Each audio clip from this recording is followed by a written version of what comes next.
Nous venons dans ta maison et nous nous rassemblons pour t'adorer.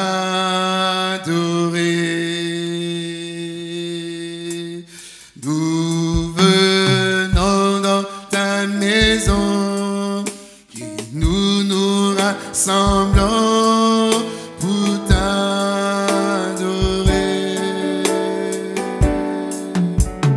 Nous venons dans ta maison et nous nous rassemblons pour t'adorer, Jésus. Oh,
chapitre 1, nous lisons la parole du Seigneur. Heureux l'homme qui ne marche pas selon le conseil des méchants, qui ne s'arrête pas sur la voie des pécheurs et qui ne s'assied pas en compagnie des moqueurs, mais qui trouve son plaisir dans la loi de l'Éternel et qui la médite jour et nuit. Il est comme un arbre planté près d'un courant d'eau, qui donne son fruit en sa saison, et dont le feuillage ne se flétrit point, tout ce qu'il fait lui réussit. Il n'en est pas ainsi des méchants, ils sont comme la paille que le vent dissipe. C'est pourquoi les méchants ne résistent pas au jour du jugement, ni les pécheurs dans l'assemblée des justes, car l'Éternel connaît la voie des justes, et la voie des pécheurs mène à la ruine. Amen. Comment te dire ce que je ressens? Tes bienfaits sont trop grands. Du fond de mon âme coulent des larmes qui traduisent mes silences. Comment te dire ce que je ressens? Tes bienfaits sont trop grands. Du fond de mon âme coulent des larmes qui traduisent mes silences. Que ma vie soit une fleur, un parfum pour toi, Seigneur. Que ma vie soit une fleur, un parfum de ton odeur. Devant toi je me répands et de grâce tu voudras. Devant toi je me répands et de grâce que tu voudras. Notre Père et notre Dieu, c'est ce que nous désirons encore ce soir, éternelle compatissant, que tu puisses prendre le contrôle de chacun de nous et d'agir en nous et avec nous, Père Tubissant, comme toi tu le veux, Seigneur. Oh, nous l'avons chanté, nous le chanterons encore, mon bien-aimé Père Tubissant, comme l'argile, Père Tubissant, de la main du potier, que tu nous façonnes comme toi tu le veux, Seigneur. Nous ne voulons pas te dire quelle forme il faut que tu puisses nous donner, bien-aimé Père Saint, mais c'est toi qui connais la forme qu'il faut, mon sauveur. Ce soir, nous te disons merci de nous avoir rassemblés, d'avoir permis que nous puissions encore nous retrouver avec ce peuple qui est à toi, tant celui qui est ici aussi que ceux-là aussi qui sont en connexion dans différents pays, mon bien-aimé Père Dieu. Seigneur, tu es vraiment bon pour nous, mon Père Saint-Dieu. Tu prends soin de nous d'une manière aussi extraordinaire, mon Seigneur. Ouvre nos yeux pour que nous puissions voir, et Père, tu puissions aussi combien ta bonté est tellement si grande à l'endroit de ceux qui te craignent, mon Sauveur. Louange et honneur à toi encore ce soir, notre Père, parce que réellement tu es le Dieu fidèle. Fidèle à ta parole, à toi, mon bien-aimé Père Tibissant. Oh Dieu, pour accomplir ce que toi tu veux, Seigneur. Merci pour mon frère et merci aussi pour ma soeur, pour nos enfants, pour tout cela que tu as, mon Seigneur, la grâce de pouvoir avoir encore, Père Tibissant. Seigneur, merci encore pour chaque cantique qui a été chanté encore ce soir. Nous te remercions pour ces rassemblements, mon bien-aimé Père Saint, parce que cela, tu nous prépares aussi, bien-aimé Père Dieu, pour ce que toi, tu es en train de pouvoir faire, Seigneur. Dispose encore nos cœurs et nos âmes aussi, Père Saint-Dieu, en fait que nous puissions réellement aussi, Père Dieu, être attentifs à ta voix et te servir comme tu le veux, Seigneur. Merci pour le cœur que tu touches, bien-aimé Père Tibissant. Merci pour que les âmes que tu ramènes à toi, mon bien-aimé Père Saint-Dieu, tu fais vraiment un travail extraordinaire, mon Sauveur. Que tu sois donc béni et glorifié, car nous t'avons ainsi prié, Père, au nom du Seigneur Jésus-Christ. Amen. Que notre Dieu soit béni, qu'il soit glorifié. Vous pouvez vous asseoir. C'est vrai, nous le chantons et de tout notre cœur que nous demandons au Seigneur comme l'argile, effectivement, qu'il puisse nous façonner à son image. Nous demandons la grâce de notre Dieu pour que nous puissions davantage nous laisser façonner et modeler. Il arrive parfois que nous cherchions à ce que le Seigneur fasse les choses selon notre façon à nous de pouvoir voir, mais nous devons comprendre que le Seigneur, notre Dieu, a déjà l'image de ce qu'il veut atteindre dans chacun de nous. Et comme le potier, certainement, il sait ce qu'il fait et de la manière dont il façonne la chose, effectivement, peut-être que ce n'est peut-être pas la manière dont les vases voudraient qu'il soit, mais le potier, il sait très bien ce qu'il veut chercher à pouvoir atteindre. Et nous devons être de ceux-là qui se laissent réellement malayer par le Seigneur, afin qu'ils se sentent libres de pouvoir donner réellement aussi la forme qu'il veut, pour qu'il puisse, parce que l'objectif pour lui, c'est de pouvoir utiliser le vase. C'est la raison pour laquelle il nous ramasse effectivement, et il doit nous laver, parce que ce sont des vases effectivement d'honneur qui doit arriver à pouvoir mettre aussi, certainement aussi, à son service. Nous le remercions pour chaque jour qui passe et qui nous montre effectivement aussi que nous nous rapprochons de plus en plus effectivement de ces moments bénis et glorieux effectivement qui est dans le programme et les plans de notre Dieu. Et c'est pour ça que nous devons aussi être dans cet état effectivement où nous sentons que nous sommes vraiment dans cet élan pour que nous puissions aussi être certains que nous sommes de ceux-là qui vont bénéficier réellement aussi de ce que... C'est vrai, il y a eu des gens aussi avant nous, des hommes et des femmes aussi, qui étaient avant nous. Nous ne sommes pas les premiers. Donc, il y en a eu effectivement qui étaient aussi avant nous. Nous avons vu effectivement aussi leur attitude et leur comportement aussi, comment le Seigneur, notre Dieu, a eu à pouvoir réellement aussi manifester aussi sa façon de pouvoir faire au travers de ceux-là qui sont donc passés. Nous devons être de ceux qui devraient être encore davantage beaucoup plus sérieux et considérant les choses de Dieu avec beaucoup plus d'amour encore aussi, beaucoup de respect et de zèle effectivement, parce que nous sommes la dernière génération.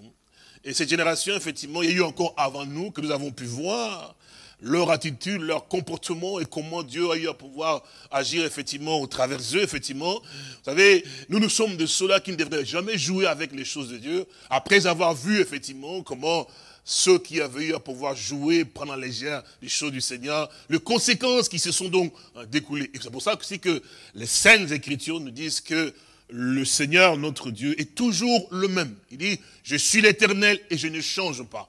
Donc, ce qu'il a fait dans le temps passé avec ceux-là qui marchaient avec désinvolture en rapport avec les choses qui les concernaient, les conséquences qui en est découlées, effectivement, il en fera de même aussi avec nous qui sommes dans la fin de temps aussi. Parce que à nous serons donc sévèrement jugés parce que il nous a été accordé effectivement aussi la grâce de pouvoir d'abord voir comment c'est Dieu a eu à pouvoir marcher tout au long de début effectivement avec des générations et que nous soyons arrivés effectivement et ayant aussi les témoignages même de ceux-là qui nous ont précédés. Nous sommes de ceux qui devraient réellement. C'est pour ça que la Bible insiste effectivement en parlant de cette génération qu'effectivement que il ne pouvait pas arriver à la perfection sans nous. C'est-à-dire que nous avons une responsabilité, effectivement, parce que c'est l'achèvement, c'est l'âge de la Odyssée. Après la Odyssée, il n'y a pas un autre âge. S'il y avait des gens qui pouvaient dire, Seigneur notre Dieu, oh que ton nom soit glorifié, moi ici, j'ai tellement une confiance en toi qu'en tout cas, je dois être parmi ceux-là, parce que après avoir vu d'abord ceux qui étaient avant nous, si on n'avait pas eu l'occasion de même voir les témoignages, en fait, ça serait un peu différent. Mais nous avons eu les témoignages, mon frère et ma soeur. Et ceux qui nous ont précédés, combien ils se sont donnés aussi au Seigneur et la récompense même. Et le Seigneur nous l'a fait savoir. Et si nous continuons à être tels que nous sommes, effectivement, en fait, nous témoignons simplement aux yeux des gens que nous ne sommes que des ramassis. Comme ceux-là qui sont sortis de l'Égypte, auxquels on avait eu à pouvoir rendre témoignage, où le Seigneur a dit, j'ai entendu les cris de mon peuple, en fait, et j'ai vu les souffrances qu'ils font passer, effectivement, les Égyptiens. Je suis donc descendu pour les faire sortir. Ils sont tous sortis, en fait. Mais, parmi eux, il y avait des ramassis. Ce sont ceux-là qui étaient des complainants, des murmureurs qui murmuraient tout le temps, malgré ce que Dieu a eu à pouvoir faire, des témoignages aussi puissants. Parce que le Seigneur avait donné sa parole à Abraham, il n'était pas encore né. Alors que Sarai était encore stérile, effectivement, et cet homme aimait tellement Dieu, il venait de pouvoir sortir de là où il était, effectivement, de Charan, pour que Dieu, parce que Dieu lui a parlé, effectivement, et Dieu venait lui parler, effectivement, et l'homme a cru en ses dieux. Ces hommes, ces enfants, ils n'avaient pas d'enfants. Mais il a dit, Seigneur, je m'en vais sans postérité. Genèse chapitre 11, versets 12 et 13.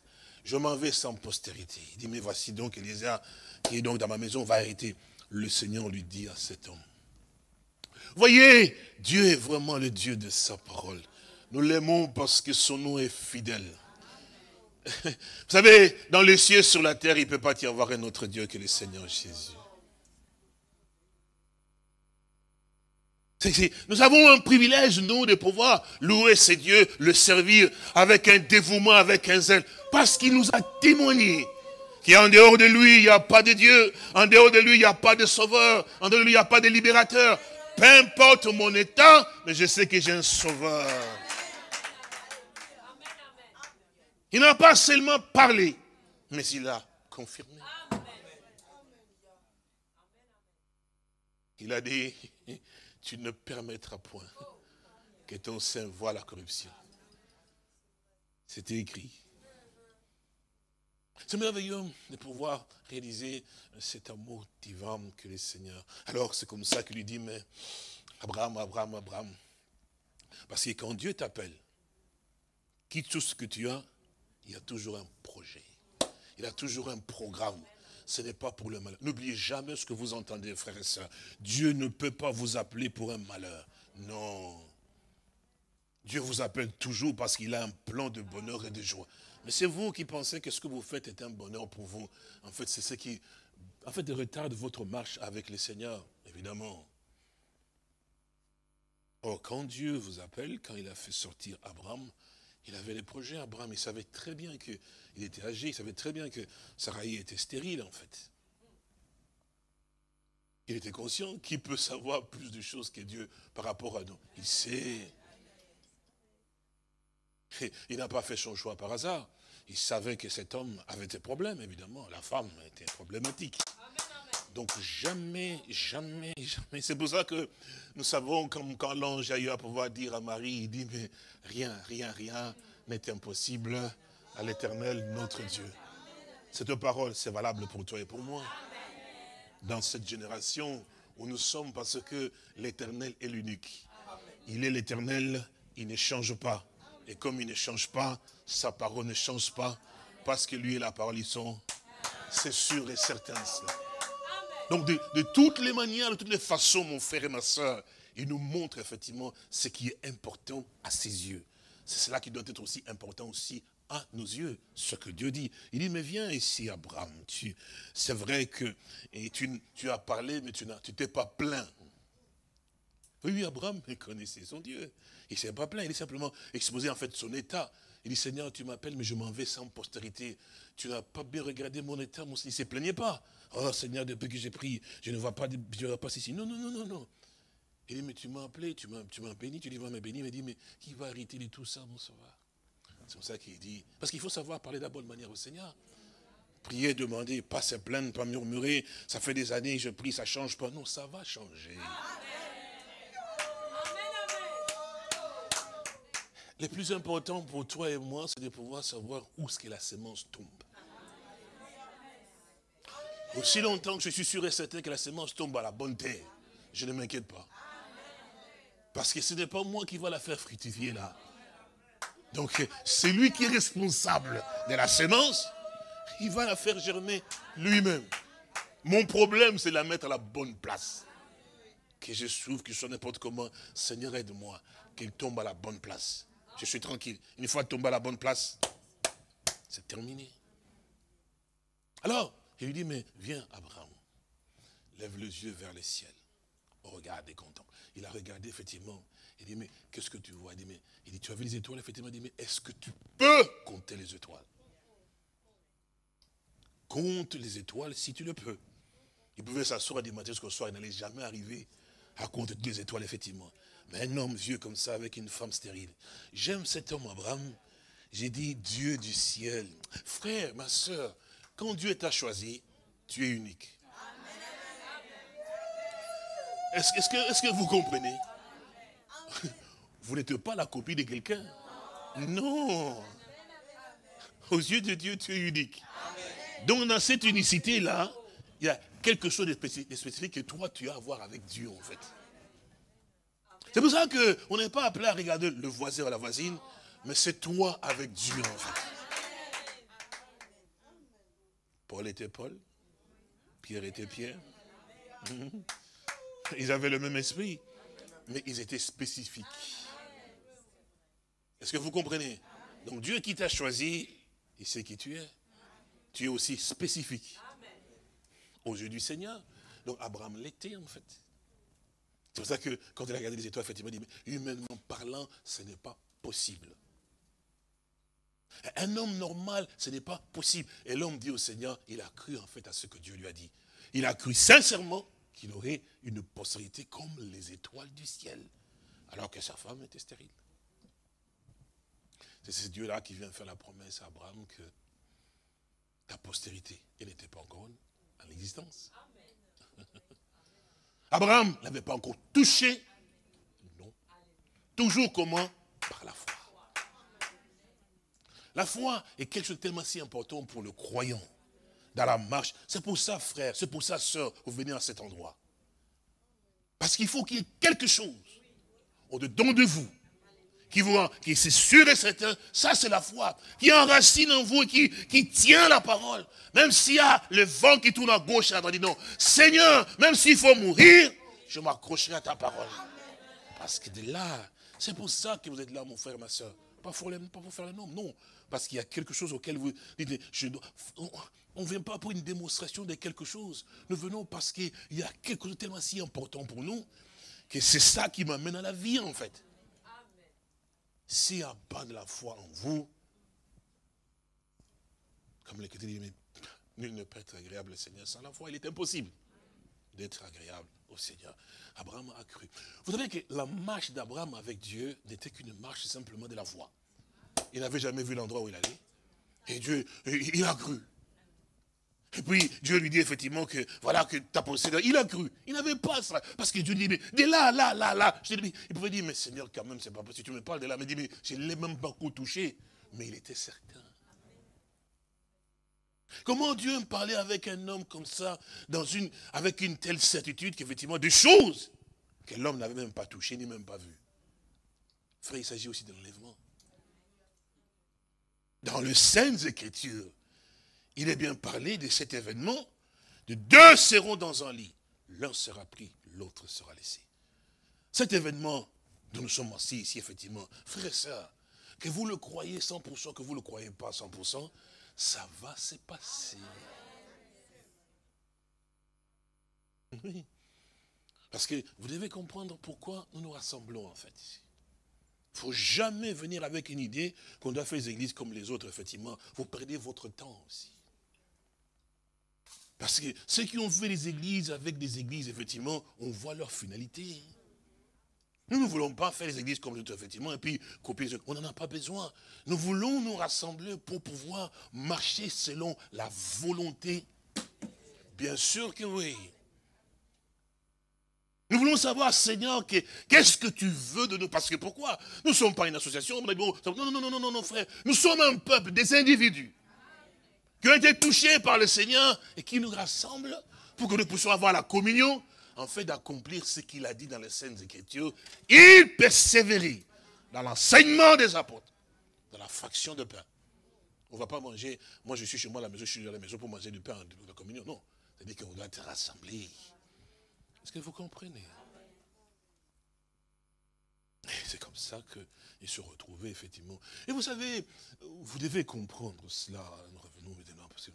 Vous savez, frères et sœurs, quand le Seigneur parle, il ne fait pas des... C'est-à-dire qu'il ne parle pas pour faire de bruit. Il a dit une chose merveilleuse que, après avoir parlé de cela, effectivement, de ce qui allait se passer, parce qu'il en a parlé, effectivement, à ses disciples. Vous connaissez cela, non? Dans Luc, et cela, effectivement, et dans Matthieu aussi, il dit, mais des deux qui seront dans un lit, l'un sera pris, l'autre sera laissé. Les deux qui mourront ensemble, l'un sera pris, sera laissé, effectivement. Vous comprenez ça, non? Puis les disciples lui posent la question, mais où sera Seigneur? Parce que ces hommes-là avaient une grâce extraordinaire, ma sœur, de ce qu'ils n'étaient pas comme des gens qui étaient assis comme ça pour dire, bon, on est parti à l'assemblée, on a chanté. Non, non, non, non, non, non. Ils comprenaient d'abord l'importance de cette personne qui était devant eux. Vous n'avez pas remarqué cela? Parce que quand il a parlé du temple, effectivement, vous vous souvenez, on en a parlé à plusieurs reprises ici, on dit, mais il ne restera pas sur pied, il s'est renversé. C'était des gens distraits comme nous tous, effectivement, on ne vient pas. Et c'est reparti. Non, je dis, dis-nous, quand cela arrivera-t-il? Ils avaient la certitude que ce que cet homme ici dit, sûr et certain, ça va s'accomplir. Et quand sera la fin du monde, effectivement, et quand sera ton avènement. Donc ils savaient, il y avait quelque chose. Mais quand on est disciple, le Seigneur place quelque chose en toi qui t'est... Ce n'est pas une histoire, mon frère et ma soeur, c'est 100% la vérité. C'est pour ça que vous entendez, effectivement, c'est qu'un élu, quand la parole est prêchée, il n'est pas distrait. Il peut chercher, mais quelque chose au-dedans de lui le ramène. Quand vous êtes distrait, vous devez vous poser la question, quelque part, vous n'êtes pas dans la dimension qu'il faut. C'est sûr et certain. Parce que quand vous vous placez dans la même dimension, quand la parole vous sort effectivement, vous vous sentez concerné. Parce que vous n'avez rien à voir avec le voisin ou la voisine, vous vous sentez concerné. Donc moi ici, si aujourd'hui, effectivement, Seigneur, je suis venu d'abord te louer, et puis je veux entendre ce que tu veux que je puisse faire. Parce qu'à chaque jour suffit sa peine. Et le Seigneur te donne notre pain quotidien. Donc chaque jour, c'est pour ça qu'ils étaient chaque jour à se dire au temple. Et là où la parole de Dieu était vraiment prêchée dans sa plénitude, ils y étaient. Ils savaient que le Seigneur était là, à l'œuvre, effectivement. Pourquoi? Parce que la chose qui est plus importante, effectivement, ce n'est pas ce que nous faisons, c'est ce que Dieu fait pour nous. Oui, parce que c'est au Seigneur de pouvoir réellement. La raison, là, c'est aussi clair et simple de pouvoir aussi comprendre cela. Parce qu'ils ont fait ce qu'ils devaient faire, effectivement, mais ils étaient toujours là, dans les séjours de mort. N'est-ce pas vrai? Mais quand lui, il est venu faire en eux, ils sont montés au ciel. C'est pour ça que la Bible dit que la loi était toujours un pédagogue. Tu pouvais l'accomplir, mais tu n'irais jamais au ciel. C'est dans la Bible. Un pédagogue pour nous conduire à Christ notre Seigneur. C'est l'absolu en fait. Christ à nous. Hein. L'espérance de la gloire. Alors là, je suis sûr et certain que les cieux s'ouvriront. Parce que ce n'est plus moi qui vis. Vous comprenez maintenant? C'est plus moi qui fais les œuvres. C'est Christ qui vit à moi. S'il consent à donner sa vie, il verra une postérité. Et qu'est-ce qu'il fait? Il prolongera donc ces jours. Et ça, c'est quand même important pour chacun de nous que nous comprenions effectivement ce qu'il en est. Donc, nous réalisons que le Seigneur, notre Dieu, dans ce qu'il fait effectivement pour chacun, comme il a dit à Abraham, effectivement, lui a dit que je donne cette postérité, ce territoire à ta postérité. Et puis bon, il a dit aussi que je jugerai la nation à laquelle ils seront donc asservis. Vous connaissez cela parce qu'on l'a entendu souvent. Mais ça, vous saviez quand même qu'effectivement que pendant qu'il parlait, Sarai n'était pas encore vraiment, vous avez été toujours stérile, même pas senti des petites secousses, rien. Parce que c'est dans Genèse 18. Des années plus tard, longtemps plus tard, sur les chaînes de Mamré, il était assis, qu'il vint parce que la promesse est de la Genèse chapitre 15, 14-15. Donc vous voyez les périodes des années qui sont passées. C'est à 17 effectivement qu'il a fait donc cette alliance avec Abraham. Pour qu'en sorte que je sois ton Dieu et les dieux de ta postérité après toi. Est-ce que vous suivez? Donc Dieu montre effectivement ce qu'il en est. Et quand il a fait cette alliance avec Abraham, et puis il vient, il donne la promesse en disant, Sarah ta femme. Il n'est pas un Dieu désordonné. C'est pour ça que nous devons avoir de la crainte et l'observer dans sa façon de pouvoir faire les choses. Nous sommes des humains. Laissons-le nous instruire. Laissons-le nous enseigner pour que nous sachions posséder ce que le Seigneur, notre Dieu, nous a donc donné. Oh frère, si nous pouvions simplement être... Vous dites, mais si tu étais attentif à mes commandements, ton bien, ton bien serait comme un fleuve. C'est important. Parce qu'à ce moment-là, nous comprenons effectivement ce que le Seigneur, notre Dieu, nous donne, ce que nous avons effectivement, que nous possédons la part du Seigneur. Alors notre marche avec Dieu devient différente. Il jugerait la nation à laquelle vous serez servis. Et ils l'ont vu en fait. Les années sont passées, puis vous connaissez comment cela s'est passé effectivement. Longtemps plus tard. Vous imaginez comment Dieu est vraiment un Dieu. C'est pour ça qu'il dit à Jérémie, mais que vois-tu donc Jérémie? Jérémie dit, mais je vois une branche d'amande. C'est Jérémie chapitre 1, il dit, mais, chapitre 1, verset 11. Il dit, la parole de l'Éternel me fut adressée en ces mots. Que vois-tu donc, Jérémie? Je répondis, je vois une branche d'amandie. Et l'Éternel me dit, tu as bien vu, car je veille sur ma parole pour l'exécuter. Ça, c'est la nature du Seigneur, notre Dieu. Vous l'avez souvent entendu, peut-être que vous n'avez pas souvent prêté attention. Et ça, c'est quelque chose de tellement si important. Vous pouvez imaginer que dans Genèse chapitre 14, 15, effectivement, il a fait cette promesse à Abraham. Il dit, mais ta postérité à toi, alors qu'il n'était pas encore là. Et sera donc étranger dans un pays, ils seront asservis. Après 400 ans, je jugerai la nation à laquelle ils seront donc asservis. Vous vous souvenez, non? Et le président dit, mais ils sortiront avec des richesses. Vous l'avez déjà lu, non? Vous vous souvenez? Ils sortiront avec des richesses, effectivement. Oui, mais regardez. Chapitre 15, chapitre 16, chapitre 17, chapitre 18, la promesse vient. Il dit, Sarah, ta femme, t'enfantera un fils. Vous entendez cela? Et puis il dit à Abraham, il dit, c'est que tu l'appelleras du nom d'Isaac. Il dit, mais c'est dans cet Isaac-là qu'il y aura une postérité pour toi. Ce bébé n'était pas encore conçu. Vous voyez comment Dieu voit les choses. Ce qui importe effectivement pour toi et pour moi, c'est de savoir qu'est-ce que Dieu a dit. Que disent donc les saintes écritures? Parce que Dieu et sa parole est toujours un. Au commencement, n'oubliez jamais ceci. Au commencement, c'est pour ça que les saintes esprits nous ramènent toujours là. Au commencement était la parole. Et la parole était avec Dieu. Et la parole était Dieu. Et la parole est Dieu. Toujours. Voilà pourquoi que les prophètes et les saints sont toujours restés sur les ainsi parle. Jamais ainsi parle moi Jérémie, moi David, moi je ne sais pas, moi Esaïe ou moi Moïse. Jamais. Parce qu'il y a du respect à l'égard de la parole de Dieu. C'est important, mon frère et ma soeur, que nous comprenions cela, parce que la parole que nous tenons, les saintes écritures que nous disons, effectivement, c'est toujours... C'est pour ça que je trouve vraiment douloureux de voir un frère ou une soeur et prendre la Bible et la mettre n'importe où, et vous allez le trouver. Il y en a de ceux, bon, je ne discute pas. Il y en a de ceux qui vont lire la Bible dans la toilette. Moi, je me pose la question. Non, j'ai vu des gens comme ça. Oui, il y en a comme ça. Il y en a. Oui, c'est pas une histoire. Je ne peux pas vous raconter des histoires ici. Ce sont des choses que je connais.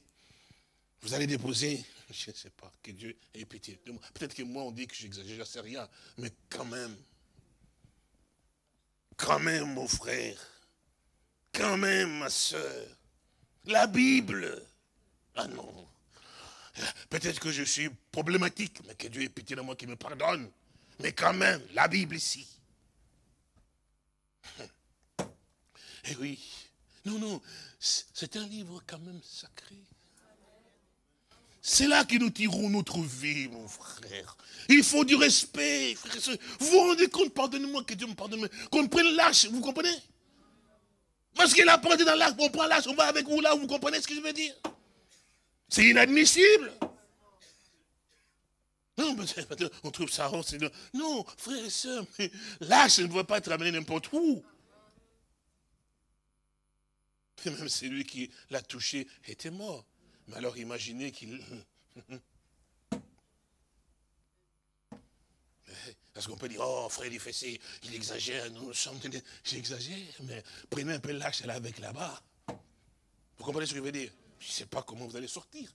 Parce que c'est quand même quelque chose dont on doit quand même savoir. C'est la parole de Dieu. Je n'ai pas dit qu'on va adorer la Bible quand même, vous comprenez? Mais j'ai dit le respect. Le respect pour les choses quand même, on ne le prend pas, on ne le fait pas n'importe où, on jette à n'importe comment, effectivement. Non, vous prenez, vous en prenez soin, c'est votre vie quand même. Parce que Dieu a dit, je veille sur ma parole. Or là, la parole du Seigneur, notre Dieu, celle que nous, elle est consignée. C'est pour ça que nous l'avons entendu. Psaume au chapitre 1. Il faut toujours faire attention, si tous. Psaume, heureux. Nous le lisons. Psaume chapitre 1. Écoutez bien ce qu'il nous dit ici, je pense, dans Psaume. Psaume au chapitre 1. C'est cela, oui. Heureux l'homme qui ne marche pas selon le conseil de méchants. Vous comprenez? Selon le conseil de méchants.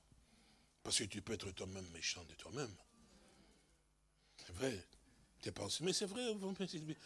Le plus grand obstacle, ce n'est pas le voisin. C'est toi-même. Les pensées qui te viennent et tout ça, qui sont ça. Quand Dieu est vraiment ferme avec toi, c'est qu'il t'aime beaucoup. Ça, c'est sûr et certain parce qu'il connaît ce qu'il y a. Alors, il dit qu'il ne marche pas sur le conseil de méchants. Qui ne s'arrête pas sur la voie de mon cœur, de pécheur, pardon, et qui ne s'assied pas en compagnie de mon cœur, mais qui trouve son plaisir où c'est. Donc, c'est de la parole de l'Éternel. Trouver son plaisir dans. C'est que cette personne a compris l'importance de la parole. Comme David l'a compris. Il dit, oh Seigneur, que ton nom soit béni. Tes préceptes sont mes conseillers. Il dit, mais, oh, la révélation de ta parole est claire. Et dans l'intelligence au simple. C'est une lumière sur mon sentier. C'est vrai, vous comprenez? Donc, c'est quand même quelque chose. C'est pour ça que nous, en tant que fils et filles de Dieu, dans cette génération, Dieu nous ramène à la foi dans la parole de Dieu. C'est pour ça que Dieu a eu à pouvoir aussi susciter un puissant prophète. Pas pour qu'il soit l'auteur des branhamistes. Pas du tout. Non. Comme nous l'avons entendu aussi. Il a dit effectivement qu'il les ramènera à la foi des enfants à leur père, ainsi de suite, comme ainsi de suite. Effectivement. Comprenons que c'était donc la foi dans. Quelle était donc la foi des apôtres? Quelle était donc la foi des apôtres? La foi des apôtres, c'est comme l'apôtre Paul l'a dit, je n'ai pas eu la pensée de savoir autre chose. Parce qu'il y avait des prophètes Moïse, il y avait des prophètes Ésaïe, il y avait des prophètes Élie. Je voudrais que vous saisissiez, frère. Même ce jour-là, sur la montagne Transfiguration, la montagne, à la montagne, tous les grands prophètes qu'on pouvait, qui représentaient les grands prophètes, Élie et Moïse, ils étaient là. Ce sont de puissants prophètes qui tiennent Israël, entre parenthèses, vous voulez bien. Donc tout Israël se réfère effectivement, Moïse et Élie étaient là. Et puis, c'est Jésus de Nazareth aussi s'est trouvé là. Celui que tout Israël rejeté s'est trouvé là. Quand on parlait de Moïse, alléluia. On parlait de lui, alléluia. On dit déjà, bâtard. Mais il s'est tenu là. Moïse s'est tenu, Élie s'est tenu. C'est Jésus était là. Maintenant, quand Pierre a vu ça, il dit, oh gloire à Dieu. Ils sont trois, faisons donc 3 tentes. Il dit, Pierre, tu n'as pas bien regardé. Alléluia. J'ai voulu te montrer quelque chose pour témoigner aux autres. C'est vrai, vous parlez de Moïse, ce sont des grands. Mais il y a plus grand que eux. Vous avez eu des années, des centaines d'années pour dire Moïse a dit, Moïse a dit. Mais maintenant, il voit une nuée qui le couvre effectivement et il entend une voix qui dit, celui-ci est mon fils bien-aimé. Qu'est-ce qu'il faut donc écouter? Et où était Moïse? Disparu. Où était Élie? Disparu. Quand il a ouvert les yeux, qu'est-ce qu'il a vu? Jésus de Nazareth. Alléluia. Gloire au Seigneur. Mon frère et ma soeur, Jésus est la parole de Dieu faite chair. Moïse était prophète de Jésus. Parce qu'il y avait de l'Ancien Testament. C'est le Jésus du Nouveau Testament. Il dit, voici l'homme que vous devez prêcher. Mais c'est la vérité, frère. C'est ce que nous sommes censés pouvoir connaître et réaliser, frère. Ce qui fait le sens même, vous savez, la raison même de notre existence en tant que croyants. Tous ces prophètes-là dont on parle, effectivement, même Moïse, effectivement, les grands, il dit, mais le Seigneur notre Dieu, ils écoutent mal. Si tu as dit, un prophète comme moi, pas entre vos frères, un prophète comme moi, mais qu'est-ce qu'il faut faire? Vous l'écouterez dans tout ce qu'il vous dira. Ne dites jamais, Moïse a dit, dites ce qu'il a dit. Ces gens-là avaient du respect à l'endroit de celui qui allait venir. C'est pourquoi que le messager comme Jean-Baptiste, lui-même il a déclaré, quand il l'a vu, les gens se disaient, oh mais Jean-Baptiste, le prophète, il a un problème, parce qu'il voyait comment il était fort, frappant, quand il voyait les sacrificateurs qui venaient partir, il avait peur de lui, il dit, race des vipères. Il parlait cela des sacrificateurs des Lévites, qui vous a appris à faire la colère. Et puis il voit, tu vois, quand il les voyait, et puis il voit un jour un qui venait comme ça. Il n'avait ni beauté ni éclat pour être un regard. Simple comme ça. Parce que les sacrificateurs, ils venaient là avec des grandes robes là, comme ça, pour qu'on voit qu'ils sont des sacrificateurs. Mais lui, il était tellement humble et petit. On voit qu'il s'approche, effectivement. On voit le prophète, le puissant homme de Dieu qui commence à trembler. Il dit, mais qu'est-ce qui se passe? Il dit, mais cet homme, qu'est-ce qu'il a? Pendant qu'il avançait, on voyait que Jean-Baptiste était en train de trembloter, effectivement, dans la peur, et même pouvoir s'ajuler ce qu'il dit, mais c'est pas beau. Qu'est-ce qui se passe? Il ne voyait rien, mais Jean-Baptiste voyait. Il voyait ce qui était autour de lui. Il voyait qui il était, mon frère. Il voyait sa puissance, mais les peuples ne le voyaient pas. Tu dis, mais comment c'est possible? Oh oui, Jésus n'est pas un homme à jouer avec. Oh, que Dieu nous aide. C'est pour ça qu'il me dit, mais c'est moi. Je dis, mais c'est pas possible. C'est moi qui ai besoin d'être baptisé par toi. Je crois que les disciples lui ont dit, mais c'est pas possible. Et le prophète a un problème. Ah oui, le prophète était devant son Dieu. Parce qu'il dit, mais c'est lui qui m'a envoyé baptiser. Il savait que ce n'était pas n'importe qui. C'était il dit, c'est lui sur qui tu verras. Moi, Jean, j'ai vu. Je rends des témoignages. Alors je m'incline. Il dit, mais il faut que moi j'ai diminué. Que lui quoi? Bien sûr, monsieur. Oh oui. Alors, les gens jouaient avec ce qu'il ne fallait pas jouer. C'est pour ça qu'il ne faut pas que continue dans ce sens-là, nos frères et sœurs. Israël a eu la grâce extraordinairement merveilleuse. Ils avaient pleuré, prié, parce que c'était un pays qui était dans l'esclavage tout le temps, des Romains, ceci et cela, des guerres qui sont passées. Ils avaient besoin d'un sauveur. Celui qui venait, qui les libérait. N'avez-vous pas remarqué que, quand dans Actes au chapitre 1, lorsqu'il disait maintenant qu'il allait partir, effectivement, ainsi, les disciples devaient rester pour attendre, effectivement, la promesse. Vous connaissez, non? Vous vous souvenez? Sinon, si vous ne vous souvenez pas, on peut lire. Vous voulez qu'on lise? Ok. Acte chapitre 1. Bon, comme ce soir, je ne veux pas qu'on restions longtemps, que Dieu nous aide à ce que nous rentrions à la maison et que je sais que nous avons aussi un sujet, mais le Seigneur nous aidera, que nous puissions y entrer avec La pluie de la première apparition. C'est ça, non? Oui, il connaît, il sait tout. Acte 1, et il dit, voilà ici,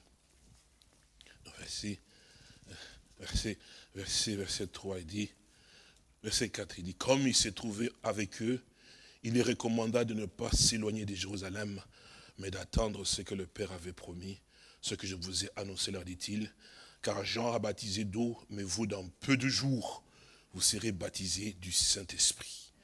Alors les apôtres réunis lui demandèrent, Seigneur, Seigneur, est-ce en ces temps que tu rétabliras le royaume d'Israël? Vous avez entendu la question? Oui, parce que depuis Salomon, il y a eu ce qu'on appelle les schismes. Vous vous souvenez? Il y a eu les tribus d'Israël ici, effectivement, et puis les tribus de Juda de l'autre côté. Vous connaissez, non? Donc vous avez le roi de Juda, vous connaissez, et puis les rois d'Israël, effectivement, avec Akab et les autres. Vous connaissez cela, non? Donc, et c'est comme cela, effectivement, parce que il y a bien une promesse. Vous connaissez la promesse, non? Et le Seigneur l'a juré à David, l'homme selon son cœur, en disant, tu ne manqueras jamais assis sur ton trône.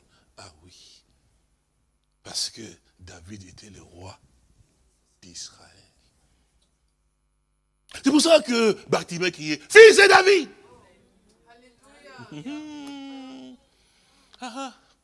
Comment il a su? C'est pour ça que le Seigneur s'est arrêté. Tout le monde le regardait, l'appelait les prophètes de Bethléem. Mais Bartimée, en plus, Dieu est grand, aveugle. Aveugle. Que son nom soit béni, notre Seigneur Jésus. Il est bon, il est bon. Quand il vous aime, frère, il vous aime. Frères et sœurs, Dieu ne... Vous savez, il n'y a aucun qui peut vous séparer, vous tirer. Et vous arracher de l'amour que Dieu a à votre endroit. Vous voulez qu'on le lise? Nous pouvons le lire avec vous. Peut-être que là, nous allons peut-être prier. Regardez, afin que vous soyez fortifiés. Romains au chapitre 8. C'est écrit. J'aime beaucoup cela. Vous l'aimez aussi, non? Nous lisons et puis nous allons prier. Oh oui, que Dieu nous bénisse. Romains au chapitre 8, il nous dit. Aïe. Vous voulez qu'on commence un peu plus haut, non? Verset 28, Même s'il est un peu plus haut, on va commencer. Nous savons du reste que toute chose concourt au bien de ceux qui aiment Dieu. Nous aimons entendre cela. Là, nous comprenons, même si on a une difficulté, aussi longtemps que je l'aime, Seigneur, c'est toujours pour mon bien. C'est comme ça que nous chantons. Tout concourt pour mon bien. Tout travaille pour mon bien. Est-ce que vous l'aimez vraiment? Alors si vous l'aimez, donc toute chose concourt, c'est sûr et certain. Frères et sœurs, c'est là que nous avons la victoire sur les démons, sur les diables, sur les problèmes qui peuvent survenir. Les problèmes viendront, mais nous avons toujours la solution, la réponse à tous nos problèmes. Nous sommes un peuple tout à fait différent. Pas un peuple qui a la tête comme ça, qui sait, je ne sais plus très bien comment ça va se passer. Non, levez les yeux vers lui. Alors, il faut lever les yeux, mon frère. Toi, tu n'es pas comme l'autre. Toi, tu es précieux aux yeux du Seigneur. C'est lui qui te touche. Le touche, lui. Toute chose concourt pour le bien de ceux qui aiment. Même quand Satan vient avec ses griffes, tout ça, par-ci, par-là, toi, tu pleures, tu dis, Seigneur, tu l'as dit. Que toute chose concourt pour mon bien. Et c'est sûr et certain, parce que quand il vient comme ça, Dieu savait qu'il viendrait. Il l'avait déjà préparé pour que tu sois encore davantage fortifié. Et qu'au travers de là, tu sois encore plus victorieuse, afin que tu apprennes comment combattre. Chaque fois que tu passes par une épreuve, toi cherche simplement à être dans la volonté de Dieu. Même si tu as péché. Est-ce que vous comprenez? Ah oui. Même si tu as péché, relève-toi simplement. Il y a ces dieux que nous avons. Dans Ésaïe 55, on nous dit, notre Père, qui ne se lasse pas. Donc, Je suis tombé, je me relève. Je me mets à genoux, je prie pour lui implorer la grâce. Ce qu'on l'avons lu dans un psaume ici, il est loin de nos iniquités. C'est un Dieu qui pardonne, il est loin de nos iniquités, loin. Donc quand tu te mets à genoux, tu implores la grâce, n'oubliez pas ceci.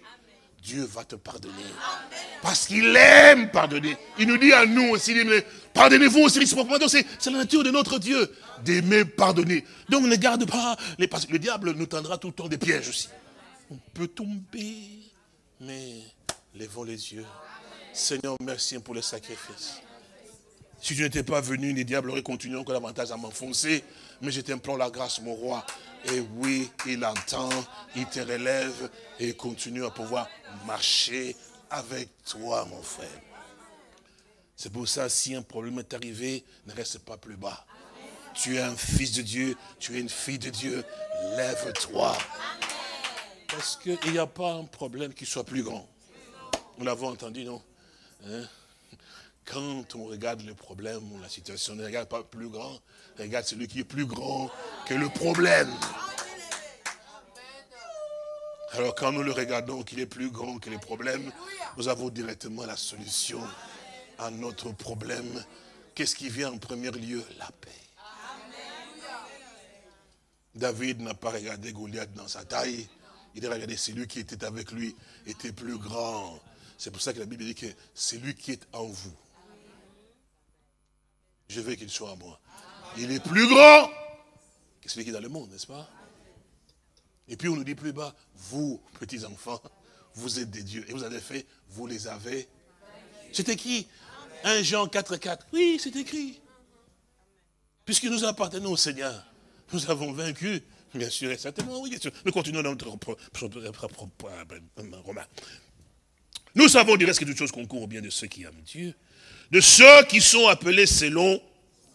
Ah, nous aimons tant lire cela, vous savez, ça fait plaisir, Seigneur, merci, parce que je végétais dans la bourbière à gauche et à droite, j'allais dans différents endroits où j'écoutais, pas n'importe quoi, effectivement, je criais, mais ce n'était pas la chose, mais tu m'as fait sortir, parce que tu avais un plan pour moi.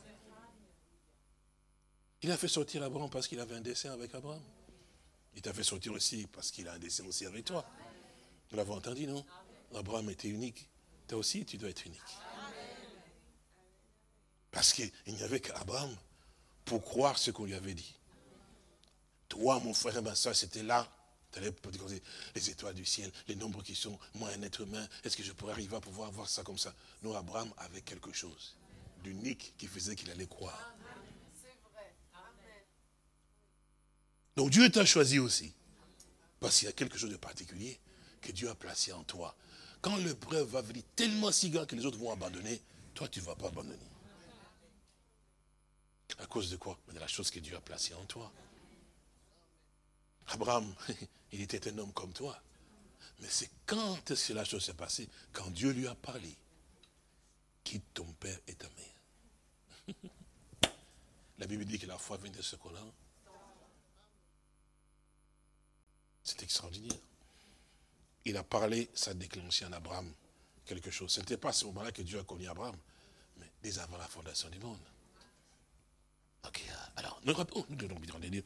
Et ceux qui sont donc, dis-moi, car ceux qu'il a connus d'avance, il les a aussi prédestinés à être semblables à l'image de son Fils. Vous comprenez? On a voulu lire simplement, mais quand on lit, ça nous touche tout le temps. Chaque écriture est tellement importante pour nous parce qu'on en comprend l'importance. Vous comprenez donc, c'est-à-dire qu'avec Dieu, ça ne peut pas manquer. Donc il est appelé pour atteindre, c'est pour ça qu'on a parlé de l'heure que les divins potiers, forme-moi selon ta façon, donc c'est-à-dire que l'image que tu as de moi, il a une image, il a un dessein pour lequel il t'a appelé. Et il est prédestiné à être semblable à l'image de son Fils, pas à l'image d'un prophète, pas à l'image de je ne sais pas moi qui. Non, frère, c'est pour ça que vous devez comprendre. Vous devez comprendre effectivement, c'est donc pour quelle raison Dieu nous a appelés, surtout dans une génération comme celle-ci. Alors que les hommes plébiscitent effectivement des prophètes, ils les mettent au-dessus de tout. Toi, Dieu t'a choisi pour plébisciter le Seigneur Jésus. Pour parler de ton sauveur que toi tu as rencontré. Bon, moi, je n'ai pas rencontré le prophète. Mais je ne les connais pas. Vous connaissez William Branham? Vous avez seulement entendu. Ceux qui connaissent William, ce sont ses enfants, parce qu'ils sont nés de lui, et ses parents qui l'ont mis au monde et qui ont vécu avec lui. Les gens de cette génération où il était avec, effectivement, bon, il est mort à 65. Moi, je ne l'ai pas connu. Mais Jésus est Christ il y a 2000 ans. Il a dit, je suis vivant. Donc, jusqu'aujourd'hui. Est-ce que vous comprenez? Jésus, vous l'avez rencontré. Jésus, vous le connaissez. Donc, de lui, on peut même parler de lui parce que je le connais. Tu le connais, sœur, parce que c'est lui qui t'a appelé à la foi. Tu le connais. Jusqu'aujourd'hui, c'est lui qui te parle. Quand tu as un problème, tu me t'imagines, mais tu lui parles, il te répond. Mais William Branham, il est mort. Moïse, il est. David, il est. Voilà. Mais Jésus était mort, il est ressuscité. Alléluia. Et puis, il nous a fait une promesse merveilleuse. Il dit, voici, je suis avec vous tous les jours. Alléluia. Gloire au Seigneur. Voilà l'homme de Galilée. C'est lui qui doit marcher avec lui. Pour qui je dois danser. Alléluia. Gloire au Seigneur. Je dois parler de lui partout. Parce qu'il est avec moi. Il est vivant. Les autres sont morts. Mais lui, il vit. Jésus de Nazareth. Alléluia. Lève-nous, frère. Tu es magnifique, mon Seigneur. Ton grand amour m'a donné.